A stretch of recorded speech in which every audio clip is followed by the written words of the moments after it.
Hi, everyone, and welcome to Green Space Behavior's quick tip for the month. Today, we'll be talking about BACB Fieldwork Supervision contracts, quick tips for an employer handling an employee seeking BACB certification. All right, as an employer, these are some things that may occur or that you may consider when you're setting up incentives within your current organization. You may include fieldwork hours at no charge to an employee who wants to seek full certification using your work setting as the placement site. This is very common. And in that, you may have a post-certification work requirement contingency for those hours to be at no charge, and include a responsible BCBA supervisor who may also be an employee at the same organization, or could also be the BCBA as like a small business owner who may be the owner, agency owner, and also providing the fieldwork supervision.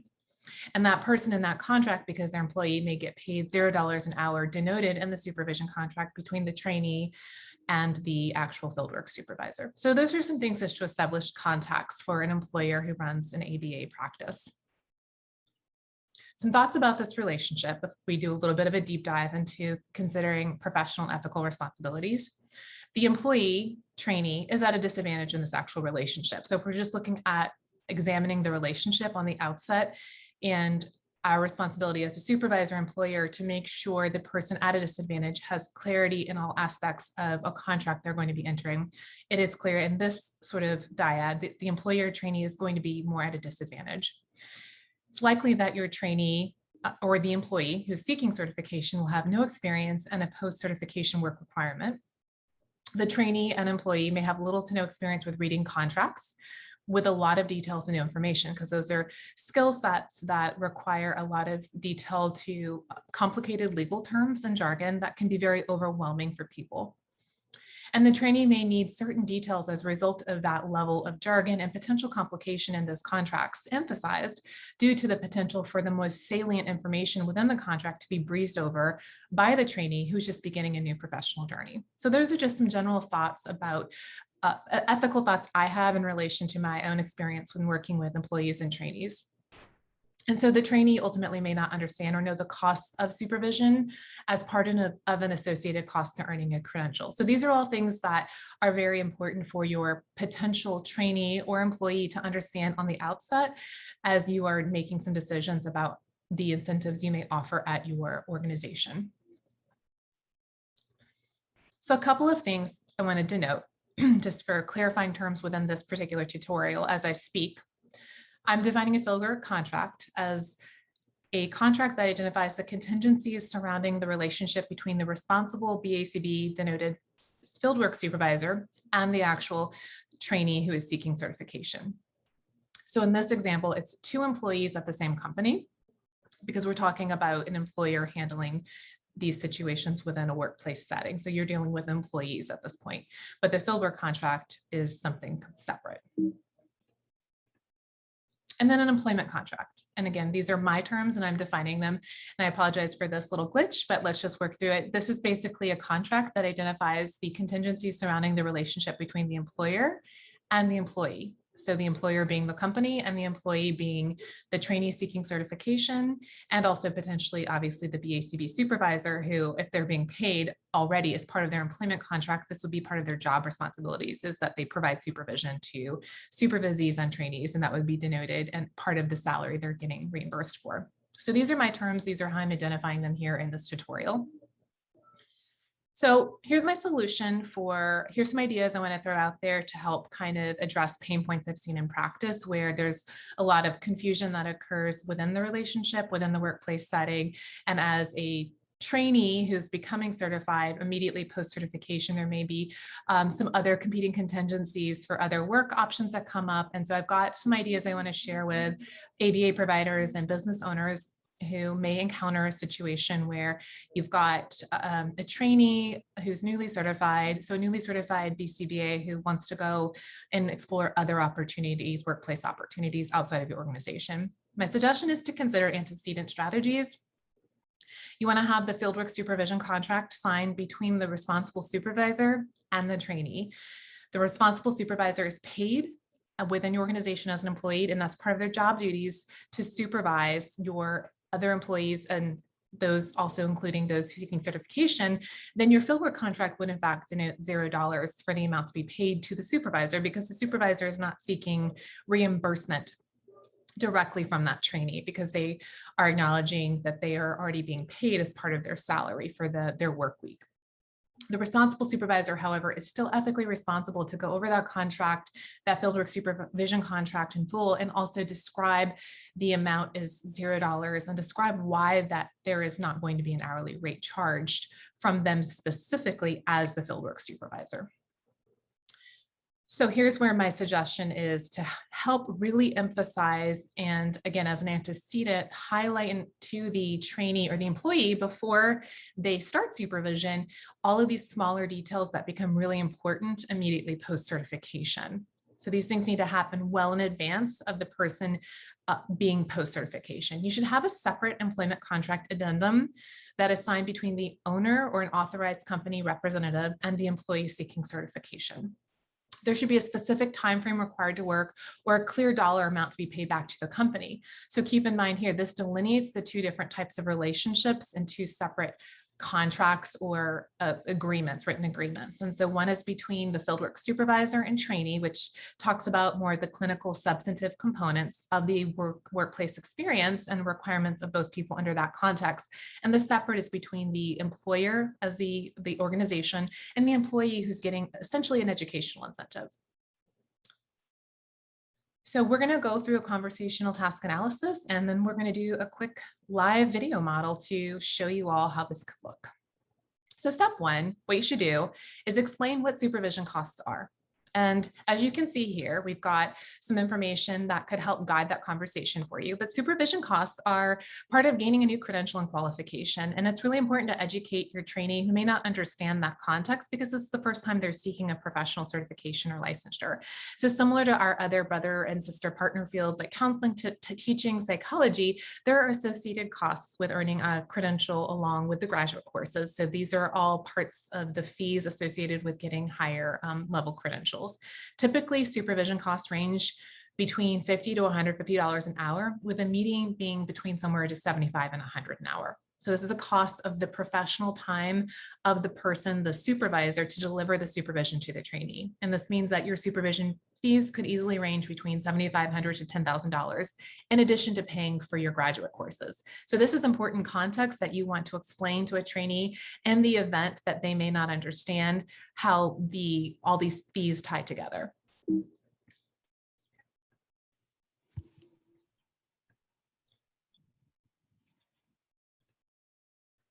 Step two,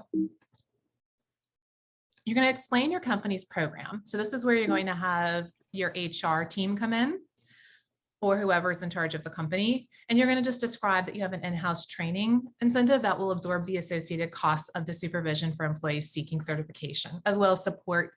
I think it's also important to hear, this is just a tip and tying in our professional ethical compliance code, is also just to say, hey, as part of best practices, you newly minted BCBA really should have a couple years of ongoing mentorship and coaching immediately post-certification. So you want to kind of tie those two together to kind of describe that those are important things for your organization to support newly minted BCBAs immediately post-certification, because those are the first couple of years where you're really developing fluency in all your technical skills and becoming your generalizing skills. So that's important to highlight. Step three, you're going to provide choices. So company can cover the upfront supervision costs. This is $10,000 for X dollars, and you can insert the amount if that's different. And then you can have your post-certification incentive inserted in that separate employment contract. So you can have that delineated, and I'll have a quick example to show you that breakdown. You can also give another choice of two. You can pay for the supervision as you go at an hourly rate of X amount, or a monthly rate of X dollars. Or option three, you can seek an offsite supervisor for your supervision hours as a trainee. You'll need to ensure that the person will meet certain requirements for PHI and other privacy requirements, but that you can also denote that that is an option if your organization is willing to consider that choice as well. So there's three choices that I've provided. And then you're going to review and follow up.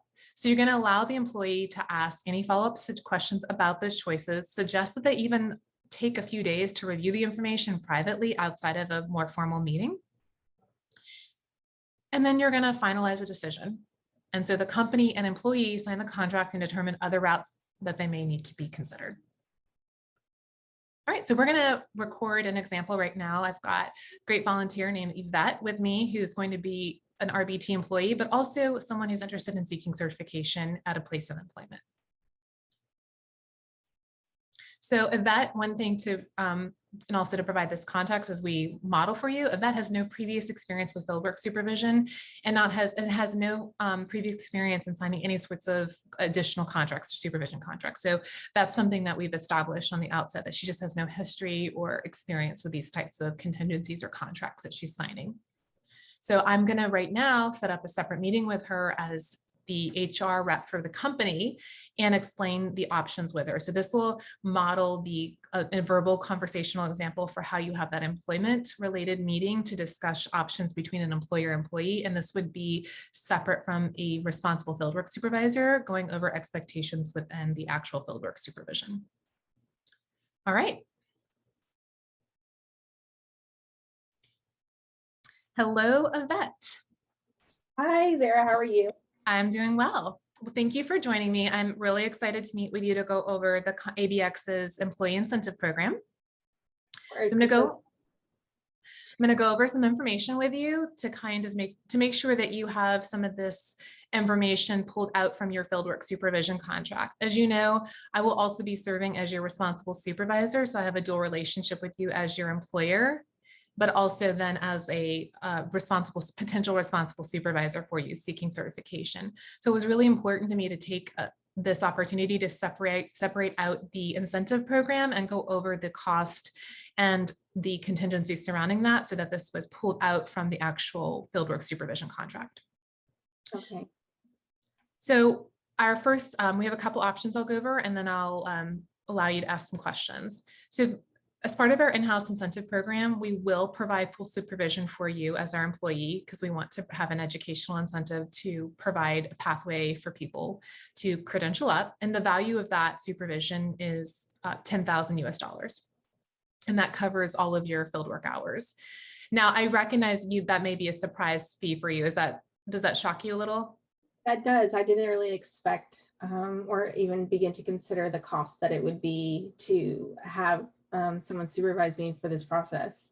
Yes, and a lot of people don't, because it's built into how ABA companies incentivize RBTs, but it is important, like in other partner professions like psychology and medicine and social work, for example, they have their graduate courses, like what you'll be doing, as well as a supervision or intern site requirement, and these are all like associated costs. There's different costs associated with those components. There's a fieldwork component for most professions, and then also your graduate. So the experiential component and your classroom-based courses together equal what allows you to be prepared. And there are costs with those components.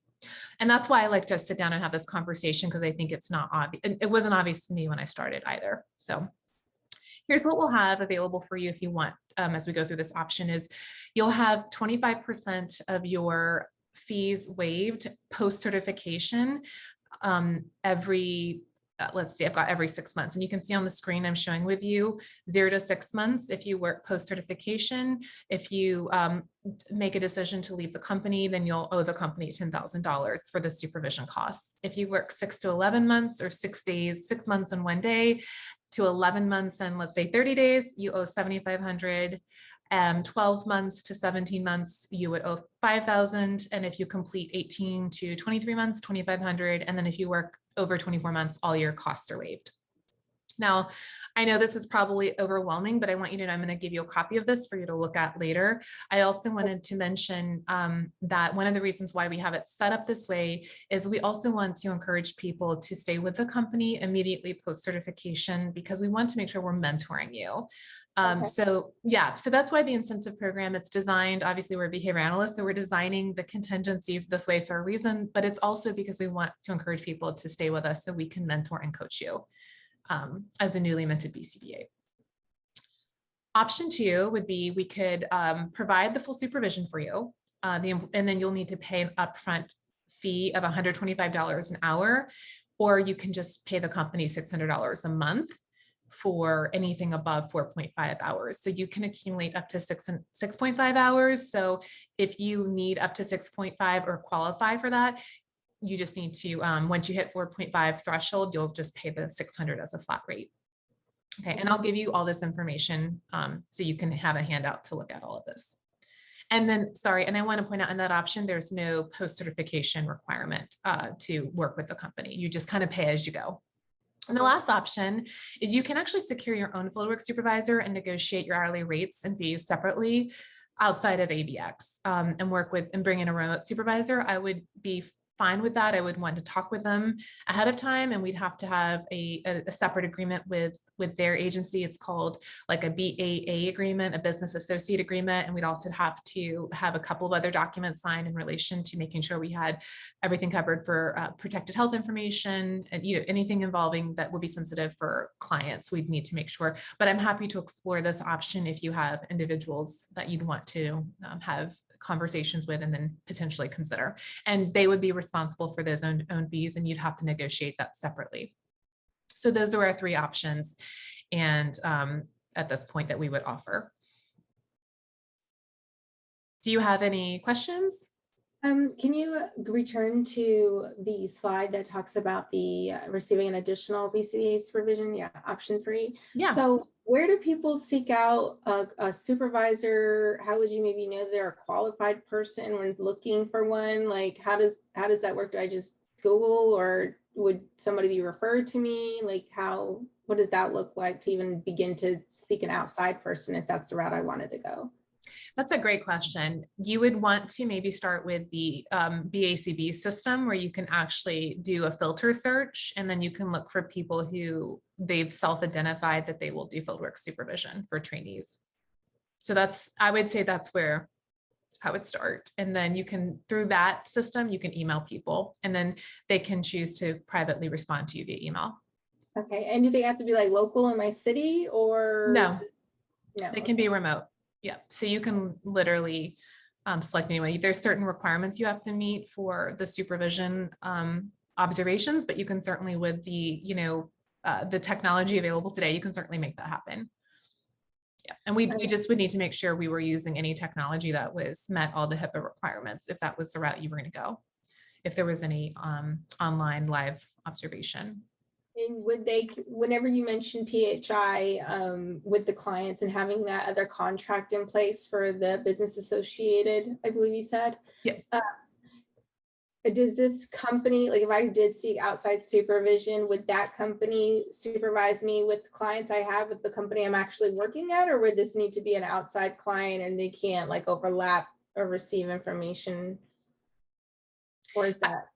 Yeah, I want to make sure I'm understanding you clearly. Are you saying that the agreement, so that's a requirement that as a business owner I have if I'm potentially going to be sharing any kind of protected health information or just sensitive information, and that is something that like, for example, I even have to have that with my internet provider because I fax documents that have sensitive information. So that's just more of a generic requirement that is necessary to have in place. It's not specific to fieldwork supervision.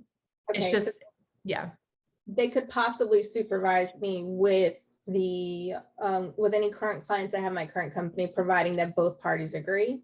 Is that what you're saying? Yes, absolutely. Yes. So to kind of give you context, sometimes school districts do this. They'll bring in an outside BCBA supervisor to supervise someone who's like a teacher seeking certification.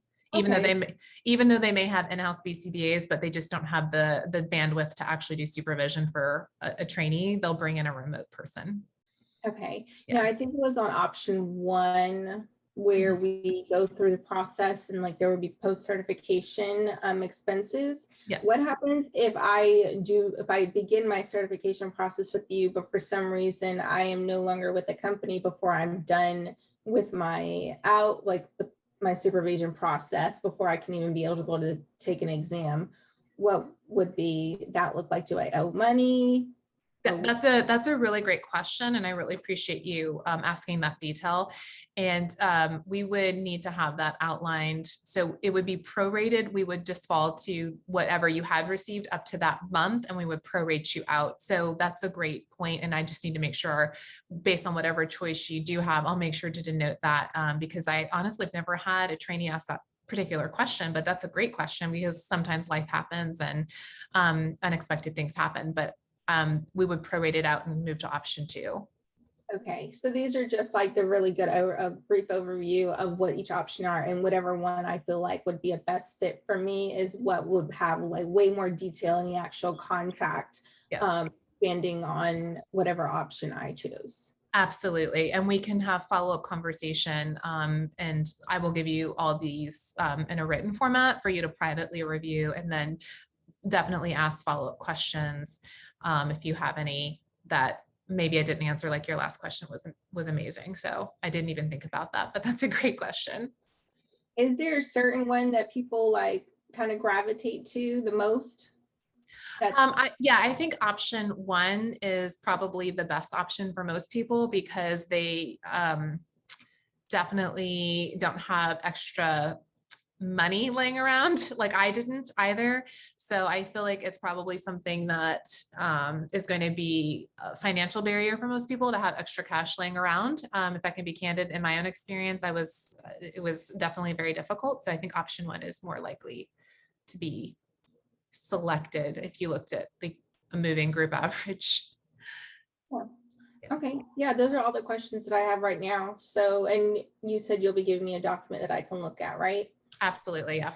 Perfect. Definitely. Right. Thank you so much for explaining some of those details. I really wasn't even aware, like there's the expense. I didn't even think about it, but it makes complete sense. Yeah. I'm glad it was helpful. And that's why I like to kind of have a separate conversation.